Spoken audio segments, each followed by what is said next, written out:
few months ago on every Chidori that was ever made by Sasuke, I asked you guys if you wanted me to make a Naruto To Go video going over every lightning blade jutsu that was created by Kakashi. Much to my surprise, a lot of you guys said yes, so just as promised, here's the latest installment of Naruto To Go, a series on the channel where in 3 to 6 minutes we cover a lore-based topic and other little known facts about the Naruto series. So jumping right in, I want to go ahead and dispel a very common belief that exists in the Naruto fandom, which is that the Raikiri and the Chidori are the exact same jutsu. While both jutsu do operate in a very similar fashion, lightning chakra being concentrated in the palm of their hands, both jutsu requiring a high volume of lightning chakra to perform, both requiring high speed movements in order to effectively strike their targets, and most importantly, both cannot be performed safely without the Sharingan's Eye of Insight. However, there is a difference, as stated in Naruto chapter 361, during the moment when Sasuke corrects Deidara, telling him that the jutsu that he performed wasn't the Raikiri but instead it was the Chidori. Chidori is an A-rank jutsu,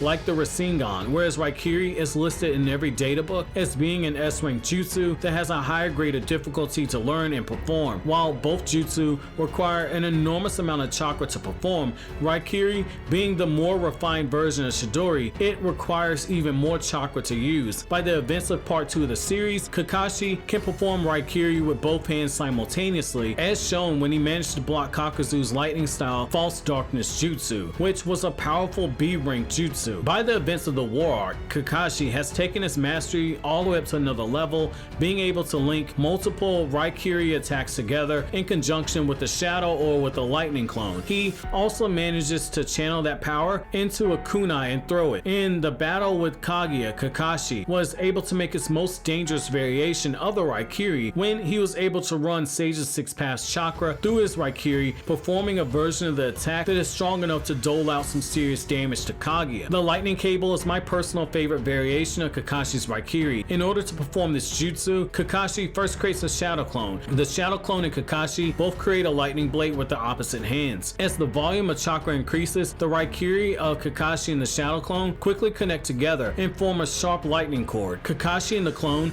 then sync up their movements, charging their target with the lightning cord packed with the power of an amped up Raikiri. Make no mistake, this is a jutsu that can and will kill its target. Kakashi, after fighting for over a day and exhausting a lot of chakra, was able to muster up enough of his own chakra to slice through the chakra arms of a few-tailed beast, which in itself is pretty crazy given how powerful each of the individual Biju are. When using this jutsu, Kakashi can also restrain his target, or he can wrap the jutsu around his enemy, and that's also really damn cool when you think about it. His Authority of the Gods lightning blade is his variation of the Raikiri that Kakashi performed once Obito's spirit entered Kakashi's body in order to aid him in his battle with Kaguya. During this time, Kakashi's body flowed with traces of the 6-pass chakra that Obito possessed, and Kakashi was able to perform his most deadly version of the Raikiri. After gathering an enormous amount of chakra just to create the Raikiri, Kakashi then stacks Sage's 6-pass chakra into it, giving it another amp in power. While charging at his target, Kakashi then incorporates the phasing ability of his Mangekyo Sharingan's Kamui into his attack, allowing him not only to hand out serious damage to his target, but also warp the part of their body that he just struck and teleport it to his Kamui dimension. Kakashi's Lightning Hound jutsu is also a jutsu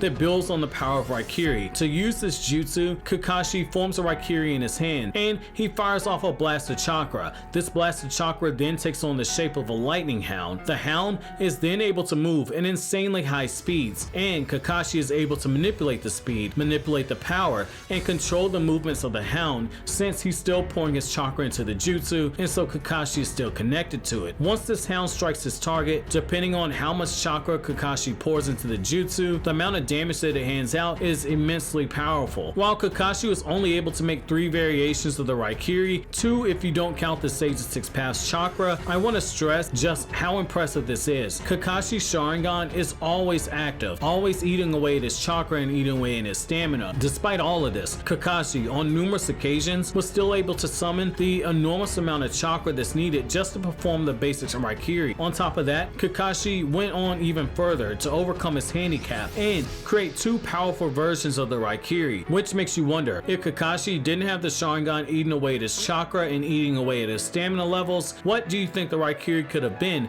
if he didn't have the limitations of his Sharingan. Let me know what you guys think down in the comment section below, and let me know what's your favorite version of Raikiri. But as always guys, if you like anything I had to say, don't forget to comment, rate, subscribe, and share. Thank you so much for watching all the way to the end. Have an awesome day guys.